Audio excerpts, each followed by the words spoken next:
adaptation.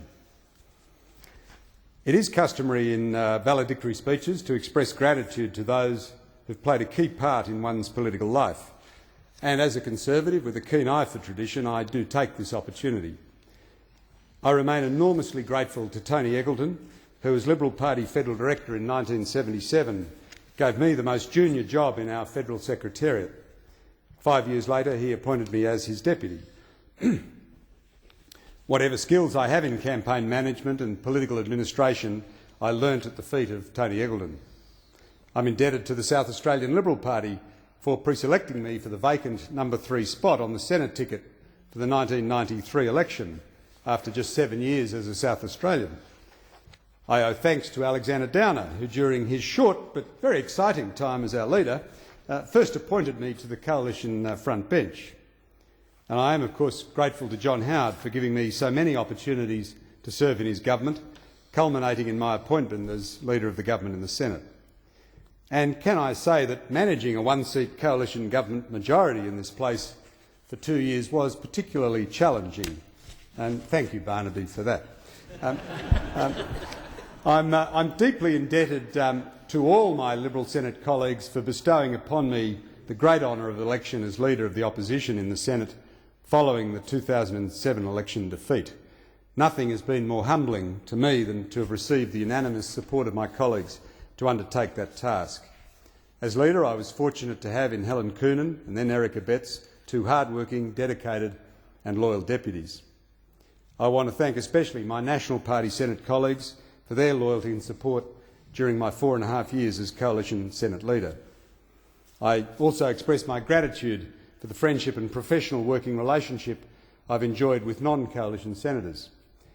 May I express particularly my thanks to then Defence Minister John Faulkner for his significant personal support following the ADFA training accident last year that resulted in serious injuries to my son Oliver. Indeed, the support I received from all senators at that time was enormously important and gratifying. I do also want to thank Commodore Bruce Kafer, who as ADFA Commandant was so extraordinarily supportive during that wretched period, and I remain saddened that such a fine man has been so poorly treated after the events at ADFA earlier this year. I want to thank the hard-working and professional officers of the Senate for their support during my 18 years in this place. I was fortunate to have had remarkably capable, tolerant and effective staff throughout my Senate and ministerial career, and I thank them especially for restraining my wilder political side and prolonging my career. I also had in Dr Ian Watt, during my 6 years in finance, an exemplary departmental secretary and a truly outstanding public servant. Finally, I thank my wife Kerry and children Jack, Oliver and Anna for their forbearance in having a politician like me as husband and father. It is the truest of clichés that federal politics in Australia is tough on families, and I can't tell you how much it means to me to have all 4 members of my immediate family, especially Oliver, in the gallery this afternoon. I'm also delighted to have my much younger and much more handsome brother William here today.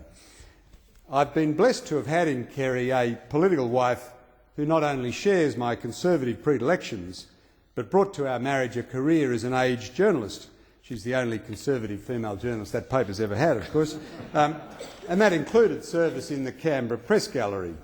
And I suspect I may be the only federal MP to have had not only a wife, but also a mother who served in the Canberra Press Gallery.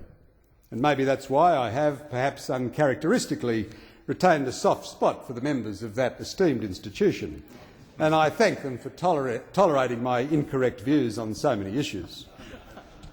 May I conclude by wishing all my retiring Senate colleagues all the very best for the future.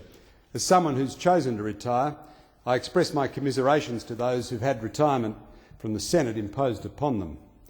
I want to express my particular gratitude to my fellow South Australian and voluntary retiree, Alan Ferguson, with whom I've served for all my years here. I thank him for his friendship and support, and especially his companionship on the cold winter nights in the Canberra accommodation we shared for most of my time as a senator.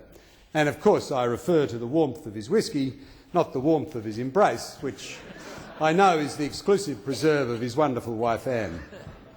I close with just one piece of gratuitous advice to all senators, and that is to remember the virtue of earning the respect of your colleagues on all sides of the chamber. Earn their respect for your integrity, your decency, your passion, your commitment to your ideals, and your willingness to do unto others as you would have them do unto you. Thanks, Mr. President.